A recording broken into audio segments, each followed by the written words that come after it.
Invitar, por favor, que abran su Biblia en Mateo capítulo 9. El día de hoy vamos a estudiar del verso 32 al verso 34. Un hombre llamado John Milton era invidente y su ceguera se dice que lo impulsó a escribir un libro llamado El Paraíso Perdido.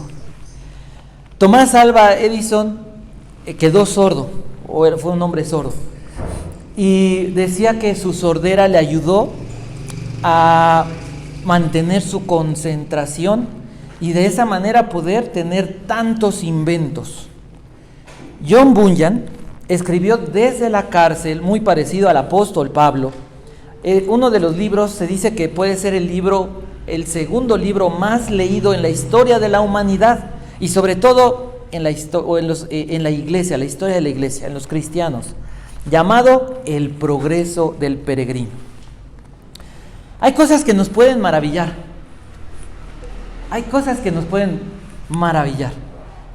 ¿Qué nos puede maravillar? ¿Un saco? ¿Un vestido? ¿Un auto? Ayer vimos un auto ahí de esos de la película, una película, y lo ve uno y dice, wow, y se puede maravillar uno. Cualquier cosa podría maravillarnos, pero no necesariamente eso va a cambiar nuestra forma de vivir, nuestro estilo de vida. Y el día de hoy vamos a leer una historia que cuenta Mateo, que pareciera como contradictorio. Si ustedes se fijan, Mateo cómo escribe, muy detalladamente.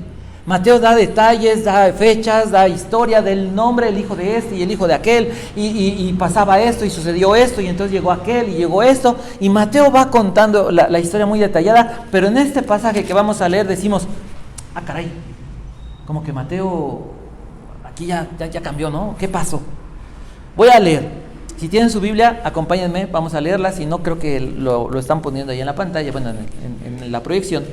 Mateo 9, del verso 32 al verso 34, y dice así: mientras salían ellos, he aquí le trajeron un mudo endemoniado, y echado fuera el demonio, el mudo habló.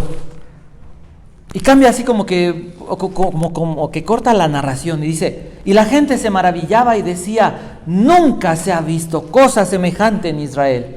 Pero los fariseos decían, por el príncipe de los demonios, echa fuera los demonios.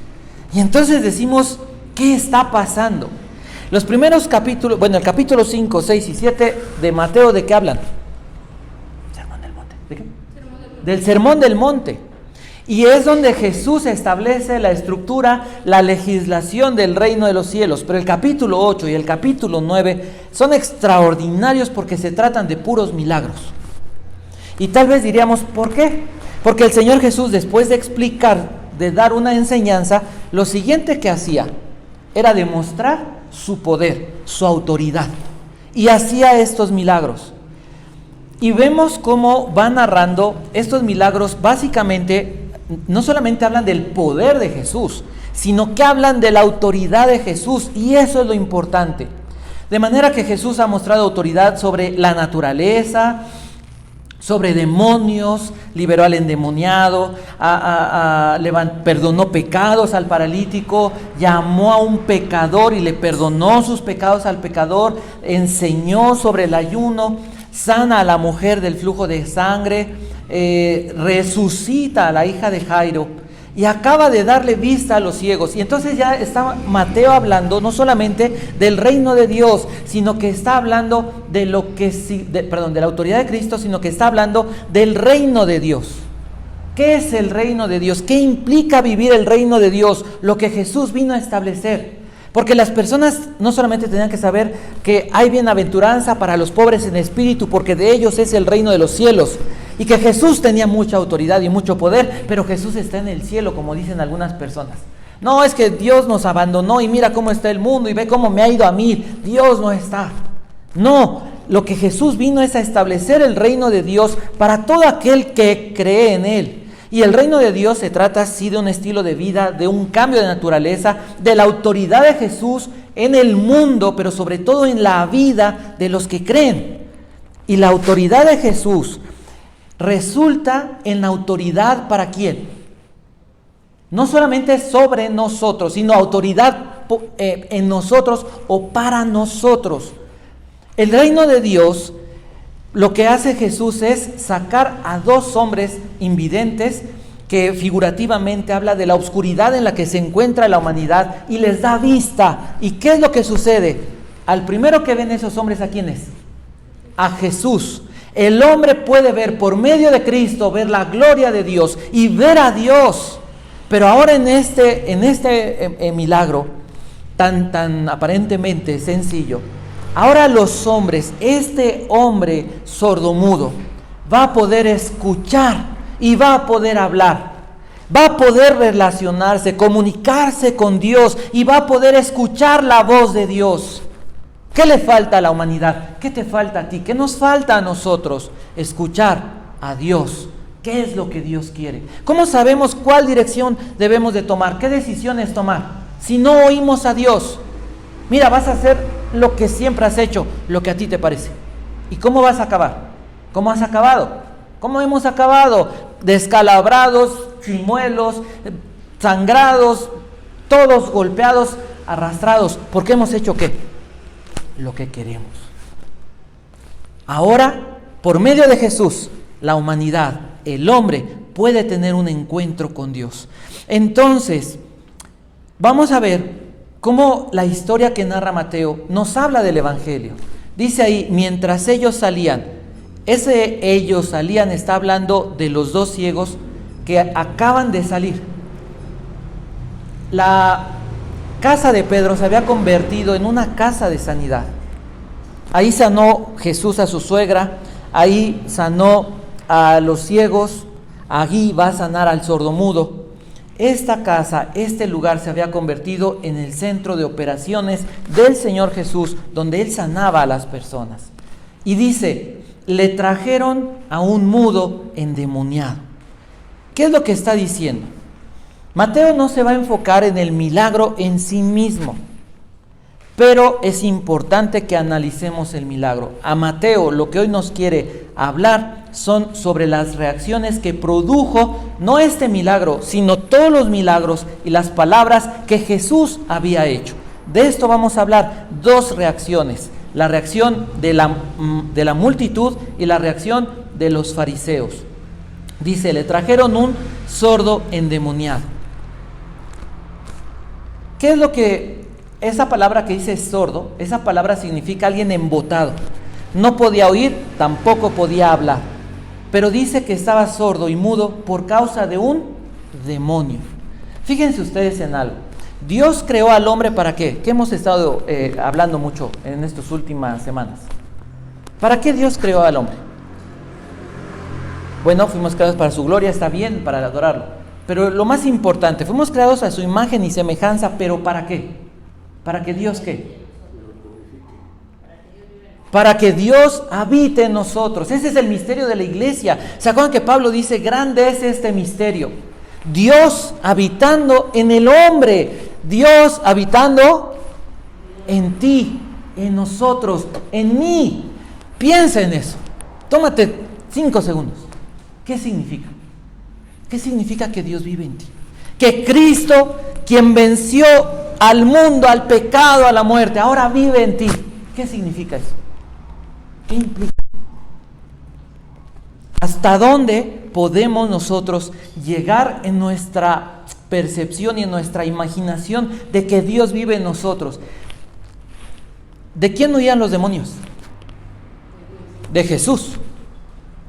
Si ustedes observan, en la Biblia hay poca evidencia, sí la había, pero hay poca evidencia de que la humanidad estuviera tan infestada de endemoniados como en la época de Jesús.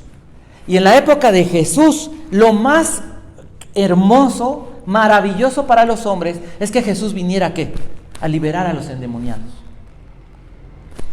Dios viviendo en el hombre, ese es el propósito. ¿Qué hicieron los demonios? intentaron invadir al hombre.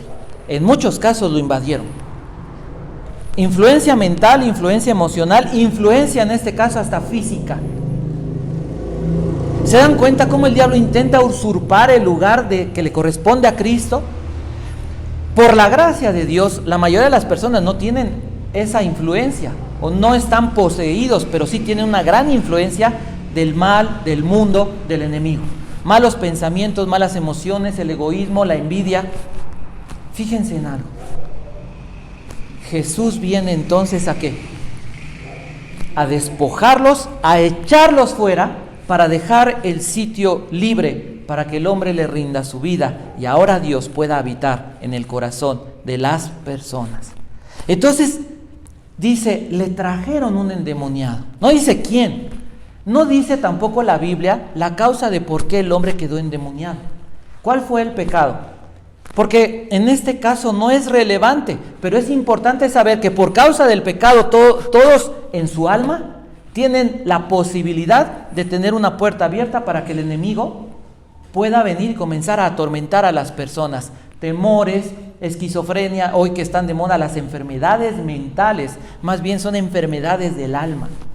El ocultismo, los vicios son puertas extraordinariamente abiertas. El rock, las películas de terror y todo ese tipo de cosas le abren puertas al enemigo. Conjuros, magia, juegos de ¿cómo se les llaman? No, bueno, cuando juegan Ouija, todo ese tipo de cosas, adivinación, todo ese tipo de cosas, abre las puertas. La misión de Jesús, ¿cuál fue? Venir a salvar, a libertad, para que Dios pudiera venir a vivir en el hombre. Le trajeron entonces a este endemoniado. ¿Quién lo trajo? No lo sabemos.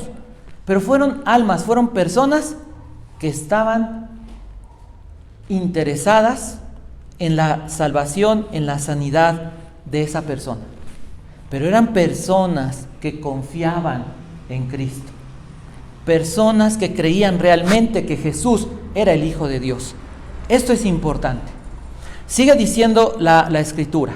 Ya hablamos de la condición de este hombre. Y dice, y echado fuera el demonio, Jesús expulsa. ¿Cuál fue la reacción de la multitud?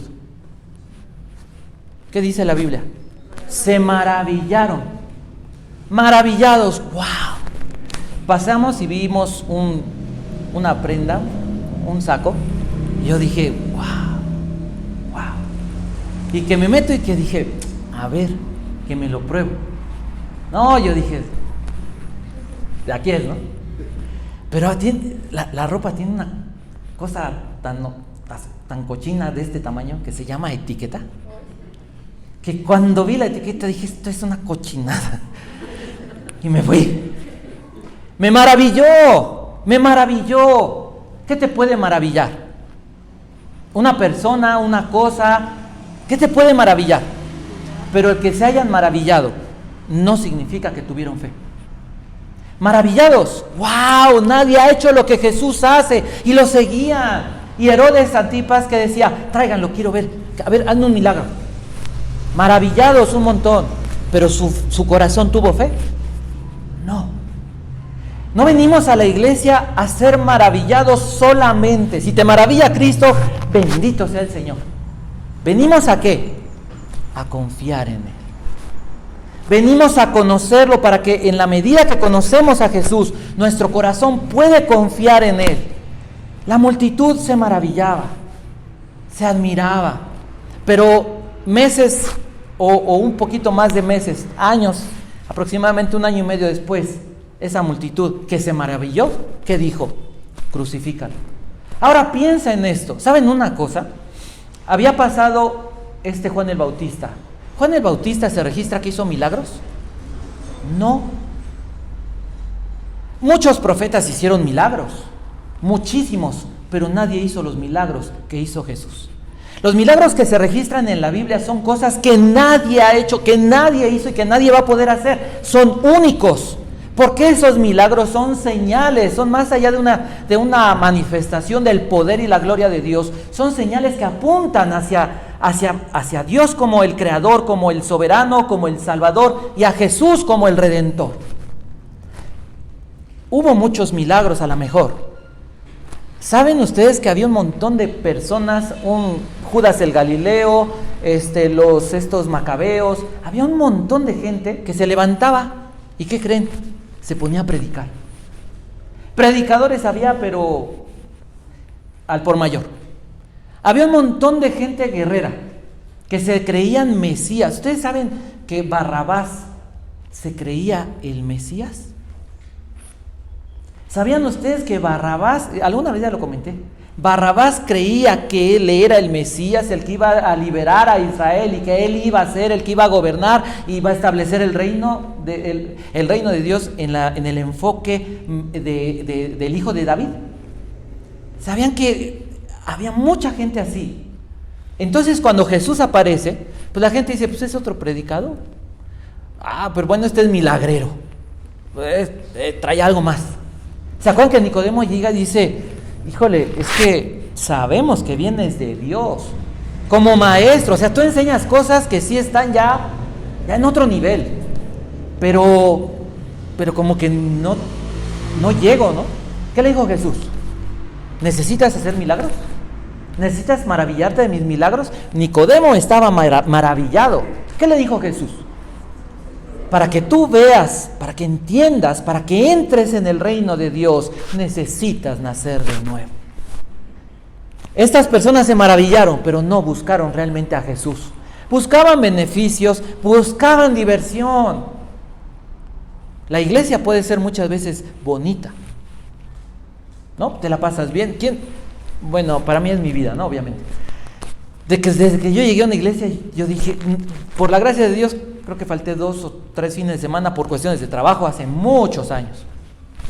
Y Dios nos ha permitido estar semana a semana por más de 20 años. Es hermosa la iglesia. Pero la iglesia se trata ¿de quién? De Jesús. Se trata de conocer a Jesús, de entender lo que la Biblia dice. Entonces, dice, Jesús viene y no solamente habla, no solamente les predica. La gente está esperando los elotes con sus espaditas, sus espadas, así como diciendo, tú dinos y cómo le hacemos y sobres. La gente está esperando a qué horas vas a empezar ya a llamar, a preparar el ejército. A qué horas vamos a empezar a pedir dinero para que nos den para los caballos, para los carruajes, pues, oye, ¿qué onda? Ya pasó el tiempo. ¿Qué le dijo Juan el Bautista? Oye, ¿de veras eres tú? ¿Si eres tú o tenemos que esperar a otro? Y no era una cuestión hereje, era una cuestión realmente de decir, ya está pasando el tiempo, ya me metieron a la cárcel, y como que ¿qué no estoy entendiendo? ¿Qué me está pasando? Trasladémoslo a estos días. ¿Entiendes cuál es el tiempo de Dios? ¿Han oído algo que se llama la inteligencia artificial? Que para nosotros hoy es como el boom, pero no es tan nuevo, porque ya tiene algunos 20 años más o menos. Pero el día de hoy es muy fácil en otros países ya, que si tú quieres decir, ya no quiero usar tarjeta de crédito, llegas, pones tu manita y te meten tu chip. O aquí. Y ese chip tiene la capacidad de conectarse con el internet, ¿no? Y le metes los datos que quieras. Ya eso no va a pasar. Eso está pasando. De las señales que encontramos en Apocalipsis, ¿se acuerdan que decía la gente? No, es que la bestia no se va a comprar, no se va a poder comprar ni vender porque va a tener control absoluto de la humanidad. Decíamos, pero ¿cómo? No, que el código de barras, bueno, podría ser una buena idea. No, que el celular. No, hoy es una realidad. Puedes tener todos tus datos, hasta médicos, lo que sea. Si tú quieres, te lo ponen rápido, gratis y sin problema. No estamos todavía en ese momento, entendamos. Pero a la luz de la Biblia, se tiene la tecnología, pasó una pandemia, un ensayo, se detuvo el mundo. Hicieron lo que quisieron. Encerraron a la gente y la gente hizo lo que quisieron las personas que quisieron que hiciéramos. Hoy estamos en tiempo y forma para que pase lo que la Biblia dice que ha de pasar. Entendamos entonces que el tiempo ya no está cerca, o estamos en los tiempos finales, estamos en el final del final de los tiempos. Es un tiempo emocionante, es un tiempo donde dices, la cosa se pone peor. Mira, no creas que va a parecer así algo, ¡ay! No. ¿Qué dice la Biblia? Como en los tiempos de Noé, se casan, se daban en casamiento, la gente vivía la fiesta, la gente estaba tranquila, la gente se sentía bien, que les hablaban de Dios, les hablaban del juicio de Dios, y la gente ¿qué hacía? No le importaba. ¿Por qué? ¿Porque estaban pasando cosas feas? No, porque ni siquiera había llovido. Y la gente decía, ay, el juicio de Dios, caer agua del cielo, no existía eso. ¿Qué decían? Estamos bien, no necesitamos y no queremos a Dios. El día de hoy la gente ¿qué hace? La gente quiere vivir su vida. Y le hablas de Dios y se enoja porque Dios para ellos es el impedimento para vivir su vida. Es que yo quiero drogarme. Y tú me hablas de Dios y a Dios no le gusta que me drogue porque te hace daño. Es que no quieres que yo beba y yo tenga mi vida y yo haga con mi vida lo que yo quiero. Me hablas de Dios y la gente quiere vivir a su manera. Por eso no quieren a Dios, porque creen que si me volteo y no hablo de Dios y no hago de Dios y me tapo los oídos, voy a poder fumar, drogarme, embriagarme, tener las mujeres que yo quiera, robar a quien yo quiera, hacer mi vida lo que yo quiera, porque no le hago caso a Dios. De esa manera, de tal forma que el día que venga el arrebatamiento nadie lo va a esperar. Pero estamos en tiempo y forma para que sucediera por la gracia de Dios. Y dice la Biblia, hasta que se cumpla el número de los escogidos, de aquellos que Dios ha llamado. Pensemos, si todos somos salvos, ¿quiénes faltan? ¿Y qué tendríamos que hacer nosotros? Le trajeron a este mudo, el Señor lo libera y las multitudes se maravillan. Ojalá Dios te maraville hoy por medio de la obra de Cristo. Ojalá el día de hoy podamos entender la grandeza de esa autoridad de Jesús. Pero los fariseos decían, por el príncipe de los demonios, echa fuera los demonios. ¿Qué están diciendo? Es una blasfemia. Están diciendo que Jesús, el Hijo de Dios, es proveniente del mal. ¿Se acuerdan de C.S. Lewis que hablaba del trilema? O Jesús realmente es Dios el Salvador, o entonces es un malvado, engañador, mentiroso y peor que el diablo, porque él dijo que él podía salvar. Y si no lo es, si tú crees que no lo es, entonces para ti es el peor mentiroso, o estaba mal de su cabeza. Tenía un problema de insanidad mental, que él creía hacer algo que no era. Y lo mataron. Y él se murió creyendo que él era algo que para muchos no lo fue. La realidad, ¿cuál es? Jesús, ¿quién es? El Hijo de Dios, nuestro Salvador. ¿Cuál era la opción? Los fariseos dicen, por el poder del mal echa fuera demonios. ¿Cuál era la opción para un endemoniado? ¿Se acuerdan del libro de Hechos? Había, exorcistas ambulantes. Era muy común. ¿Sabían que sobre todo los fariseos o las personas religiosas, para hacer sus exorcismos, lo que hacían era hacer pócimas, pero hacían unas mezclas así dice, los comentarios decían apestosas, o sea, apestosas, que de esa manera intentaban que los demonios se fueran de las personas, o sea, se encerraban en un lugar, hacían esas mezclas, intentando que los demonios salieran. ¿Había opción para un endemoniado de ser libre? No la había, no había manera. Entonces Jesús vino para dar libertad, para salvar a los que no podían ser salvos. Ahora, ¿cómo está? Ya nos queda poco tiempo. ¿Cómo está en este pasaje evidenciado el Evangelio? Dios, la Trinidad, creó al mundo. ¿Con qué propósito? Génesis 1:26. Dios creó al hombre a su imagen y semejanza. A imagen de Dios los creó. Varón y hembra los creó. Isaías 43:7 decían hace rato, ¿para qué fuimos creados? A los llamados de mi nombre, para gloria mía los he creado. Jeremías 29:11, ¿qué dice? Porque yo sé los pensamientos, Dios hablando a cada hombre, a cada mujer, yo sé los pensamientos que tengo acerca de ¿quién? De ustedes, acerca de ti. Pensamientos de bien y no de mal.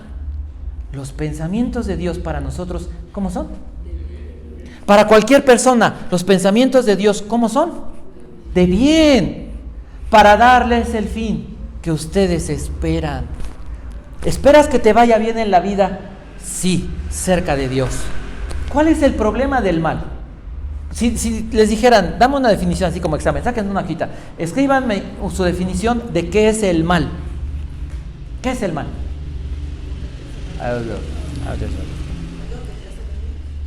Algo que hace daño, algo que va en contra de Dios. Dani,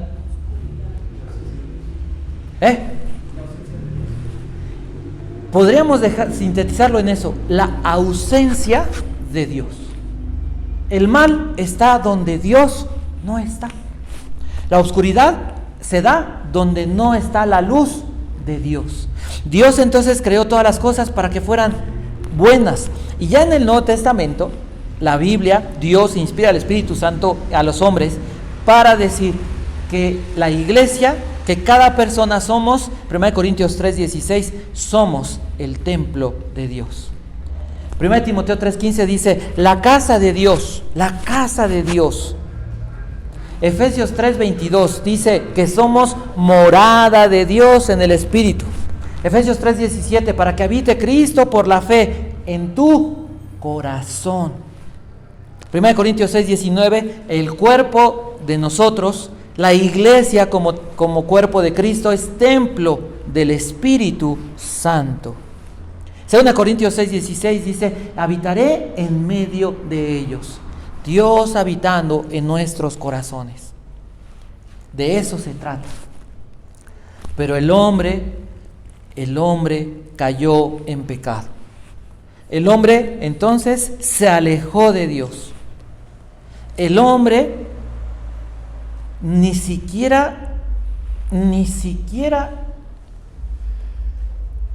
tiene en sus pensamientos el deseo de, curioso por decirlo así, de conocer quién es Dios y cómo es que Dios puede salvarlo. La humanidad se rompió, la humanidad se quebró. ¿La humanidad podría repararse? Digo, llevamos 6,000 años de historia aproximadamente, y la humanidad ha mejorado. La humanidad se ha reparado a sí misma. Algunos grupos de autoayuda son buenos. Cualquier cosa que podamos hacer por el bien de alguien es buena, pero eso no repara lo más importante, que es la relación con Dios. Y por eso el hombre es malo y está mal. Mientras el hombre se mantenga alejado, mientras te mantengas alejado de Dios, no solamente vas a hacer lo malo, sino que el mal te va a ir consumiendo vez tras vez. La oscuridad había infestado ese tiempo, y el día de hoy no estamos muy diferente a lo que pasaba en ese tiempo. Así que la misma obra que Jesús hizo para liberar a aquellas personas, esa misma obra tiene el día de hoy eficacia para poder salvarnos y liberarnos. Jesús entonces expulsó al demonio, y en ese momento el mudo quedó libre y fue sanado o recuperó el habla, pudo escuchar. La humanidad a través de Jesús puede encontrarse con Dios y ver la gloria de Dios y conocer a Jesús. Pero ahora, ya en Cristo, en el reino de Dios, se trata de tener una buena relación. La fe se trata de relación con Dios. ¿cómo se presenta a Jesús en este pasaje? Para que puedas entender que Jesús es realmente el Salvador. ¿Cómo se presenta? Si te dijera en este pasaje, dime una característica de Jesús, ¿cuál me dirías? Bueno, les va a ayudar. Omnipotencia. Y esa omnipotencia se muestra a través de autoridad. ¿De qué se trata la liberación? ¿De qué se trata la salvación? ¿De qué se trata la santificación? De la autoridad que Cristo tenga sobre nuestras vidas. La autoridad de Cristo es lo más importante. Y podremos decir, bueno, sí, yo creo en Jesús. La autoridad de Jesús se mostró en que Él vino a destruir el poder del pecado. ¿Se acuerdan? Jesús en la última cena dice, esta es la sangre del nuevo pacto, este pan representa mi cuerpo que por ustedes es entregado. Dice Romanos, vamos a leer Romanos capítulo 5. El capítulo 5 de Romanos habla completamente de la justificación. Es el pasaje en la Biblia que más claramente resume y expone lo que es la justificación. Dice así, porque Cristo, cuando aún éramos débiles, a su tiempo murió por los impíos. ¿Cómo venció Jesús el pecado? Cuando murió en la cruz. Primera de Juan capítulo 3. Jesús vino a deshacer, a destruir las obras del diablo. Primera de Juan capítulo 3, verso 8. El que practica el pecado es del diablo, porque el diablo peca desde el principio. Para esto apareció el Hijo de Dios, para deshacer las obras del diablo. ¿De qué manera está obrando el diablo en tu vida? No lo sé. Y tal vez ni siquiera te des completamente cuenta de lo que está haciendo, lo que está tramando contra ti. Pero la buena noticia, lo que dice aquí, es que Jesús, el Hijo de Dios, ¿a qué vino? A deshacer, a destruir las obras que el diablo intenta hacer contra nosotros. Hay una razón por la cual tener temor. Medita en esto.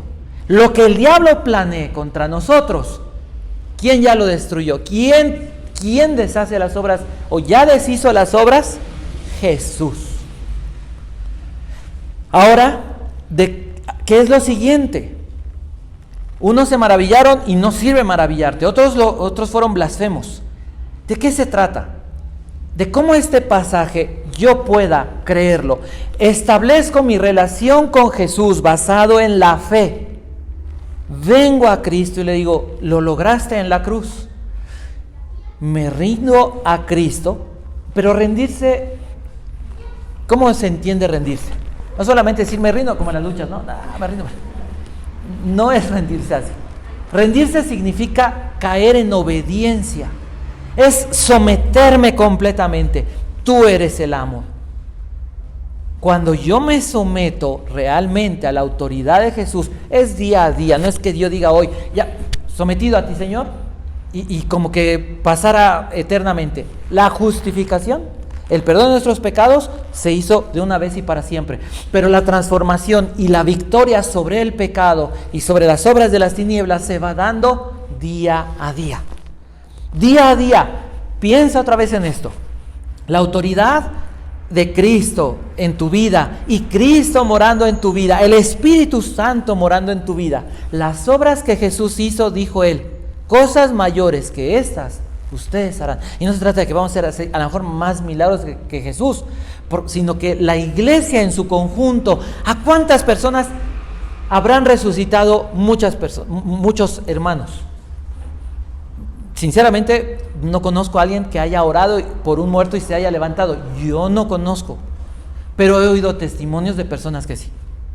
Pero sí hemos orado y Dios ha levantado personas enfermas y del hospital. Y eso lo hemos visto.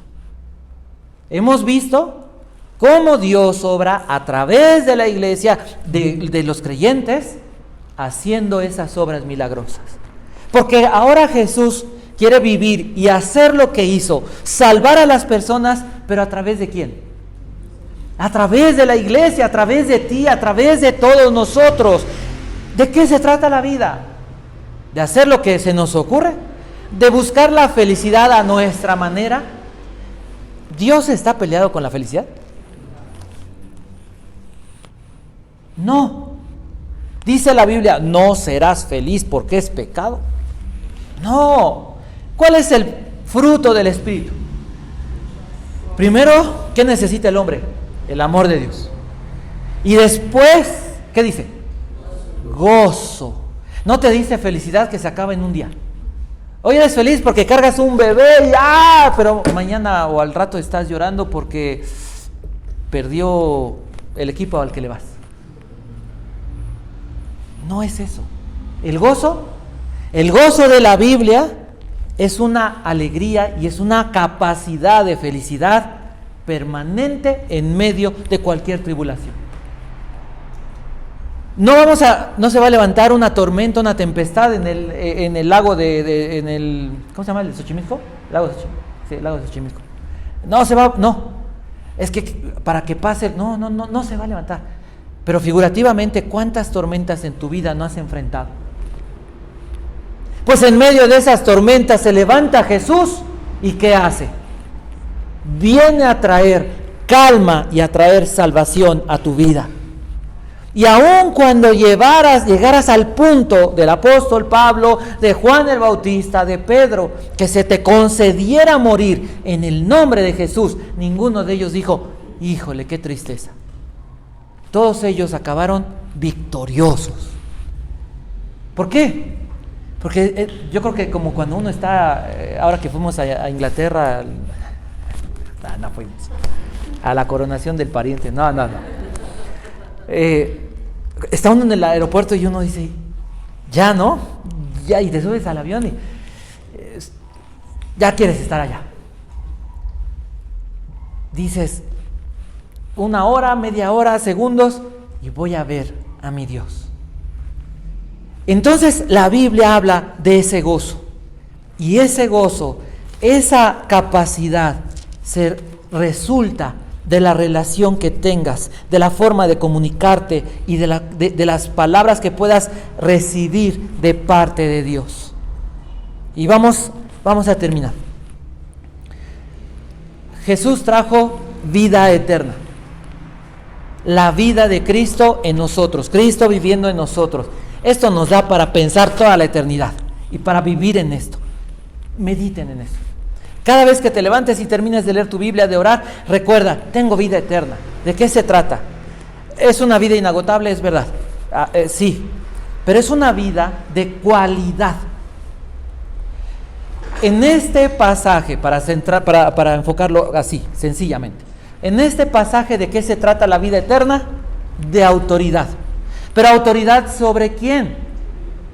Sobre el enemigo. Autoridad sobre el enemigo. Esa es la calidad de vida que la Biblia nos está enseñando en este pasaje. Podemos salir tranquilos, sin temor, sin angustia, porque vivir es Cristo y morir ganancia.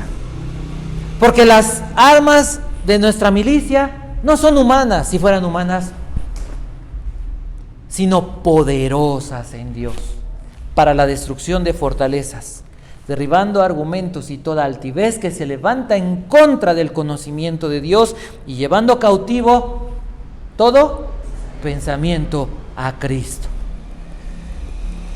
El problema para muchos, para la multitud, fue que se maravillaron, pero no tuvieron fe.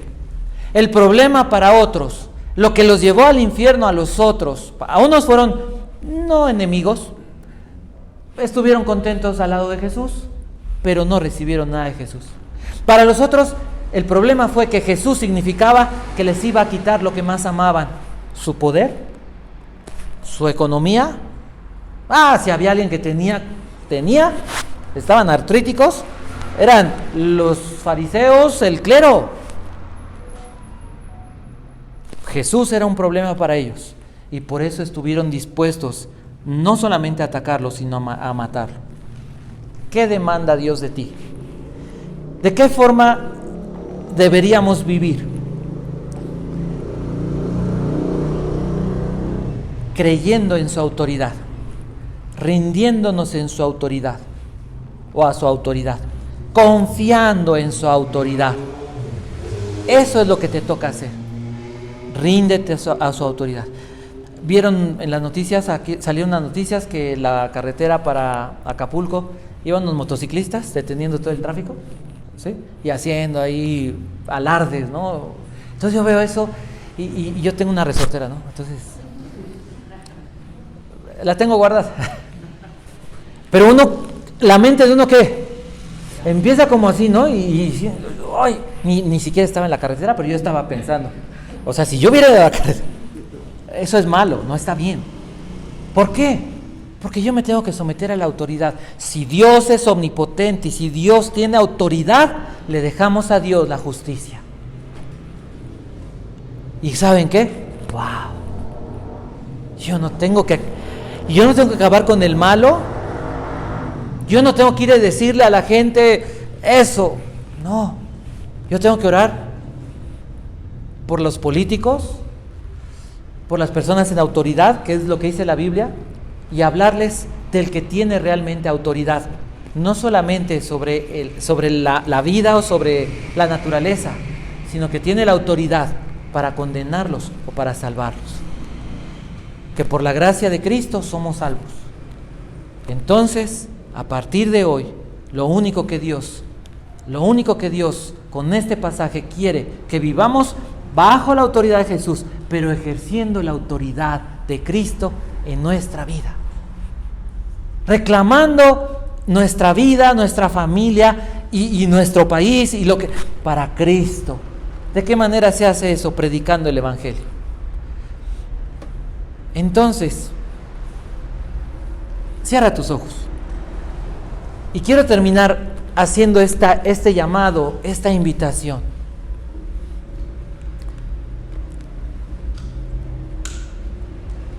¿Estás dispuesto a creer en la autoridad de Jesús?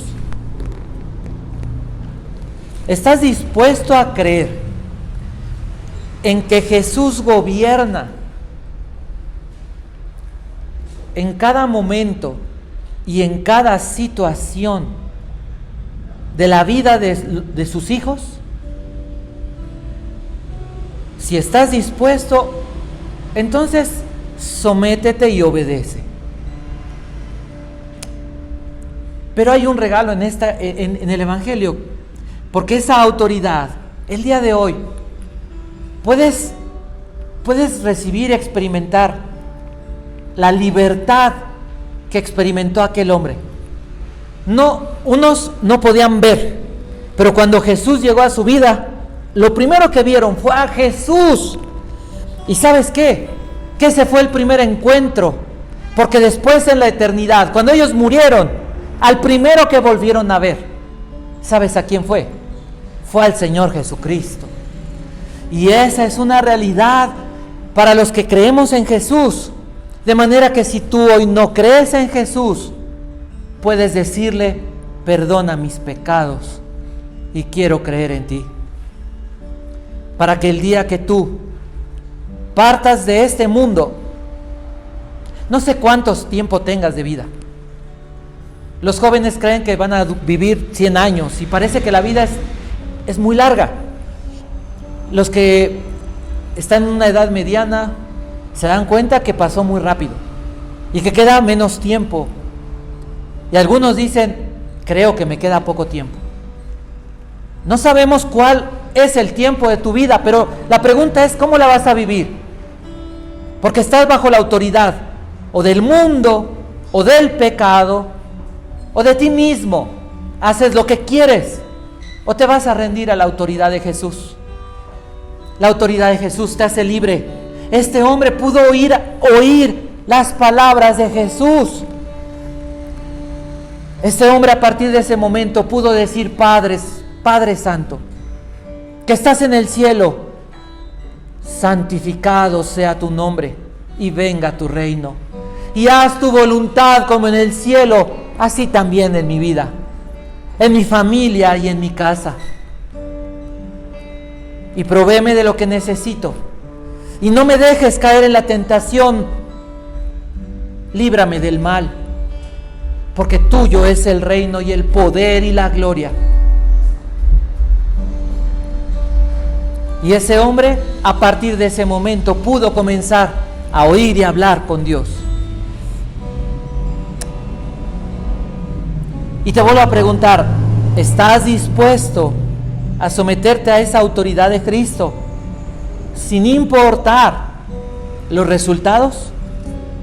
¿Por qué hacer lo correcto si a veces hacer lo correcto es contraproducente?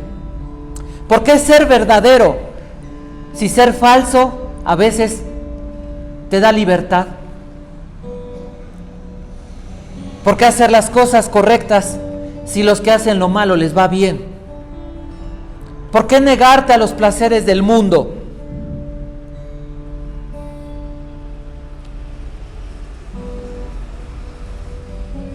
¿Por qué decirle no a todo esto que se ofrece solamente por una persona? ¿Solamente por Jesús? ¿Estás dispuesto a honrar con todo lo que tienes, con todo lo que eres a Jesús, a Dios? Vale la pena. Hermanos, amigos, familia, vale la pena. Y en la medida que lo vayas haciendo, irás confirmando estas palabras. Y un día me dirás: estoy de acuerdo, vale la pena. Vale la pena esperar en Dios y no en los hombres. ¿Saldrás libre de este lugar? ¿Saldrás libre con el deseo de animar a otros?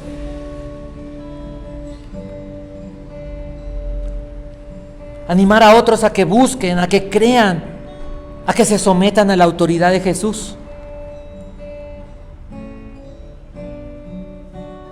¿Estás dispuesto a ir en busca de los perdidos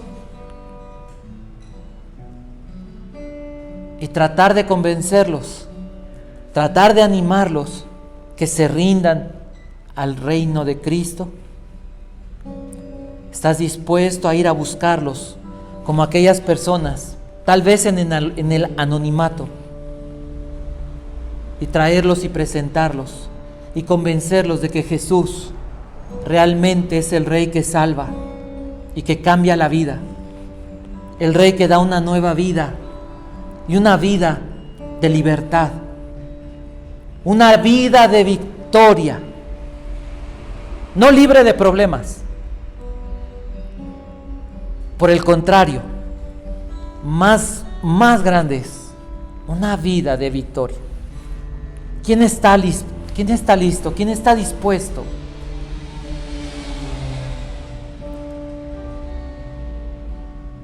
¿Quién va a decir: yo, Señor, heme aquí, envíame a mí? Aquí estoy, Señor Jesús.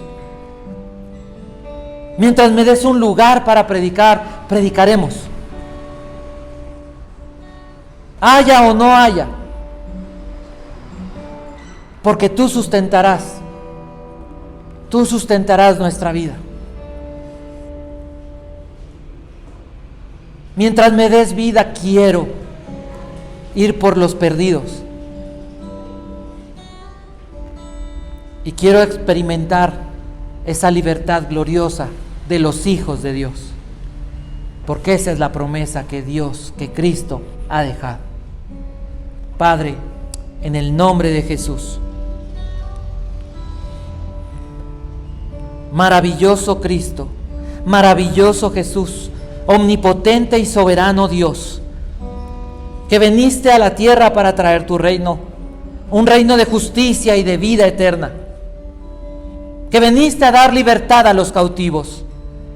Hoy venimos, como este sordo y mudo, a buscar una relación contigo basada en la fe obediente, en nuestro amor entregado a ti y en una adoración genuina. Señor, te rogamos que deshagas las obras del mal en nuestras vidas, que abras nuestros oídos, nuestros ojos y nuestros labios para glorificarte, pero también para hablar de ti y darte a conocer. Señor, cancelaste por medio de tu sangre estas obras, con tu perdón, con tu poder. Enséñanos a orar, enséñanos a hablar contigo y enséñanos a hablar de ti. Danos el poder, la gracia, el amor, la pasión para ir por las personas, para decirles: Cristo te ama como nadie te ha amado.